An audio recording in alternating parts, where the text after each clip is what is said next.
Iya, Bapak tunggu.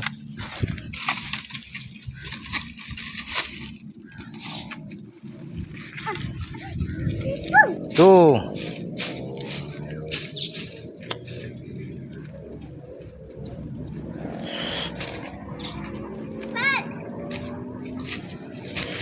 Okey, Bang, macam mana nak balik pondok?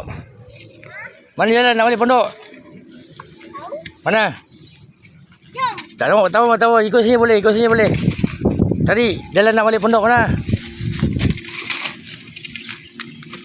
Ni, buluh ni kat depan, Bang. Buluh ke depan, jangan ke belakang. Ni, pegang buluh macam apa ni? Ke depan macam tu. Ha. Buat macam tongkat. Ha, macam tu. Jalan depan. Depan macam ni. Waya ada lubang ke, bahaya kat depan ke, tak kena kat ready. Ha, ni, coba pegang ni. Okey, lubang ke apa, hati-hati. Ha. Bangun baik, bangun. Tu si bawa. Mana? Tu. Itulah.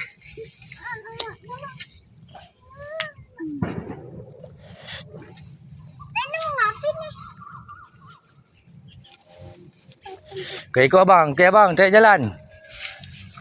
Ha. Jalan ke belakang tu. Sana. Ha.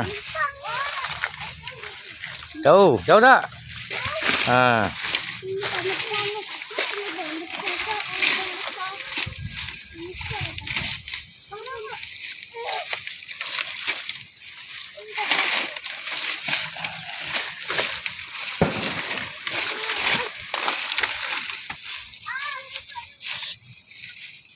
Okey, ada jumpa tak jalan pondok? Jumpa tak jalan nak balik ke pondok? Bang, tunggu dulu.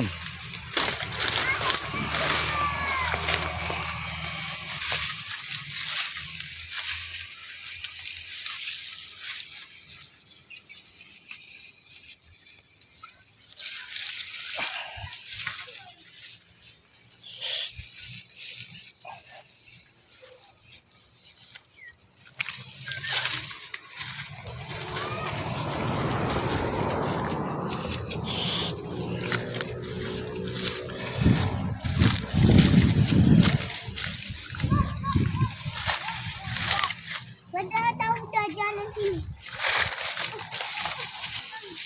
Bangun.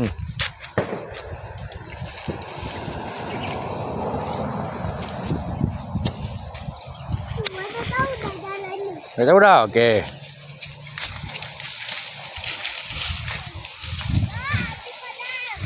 Biarlah, pergi padam. Aku ada nyamuk. Tak apa, kita nak balik dah.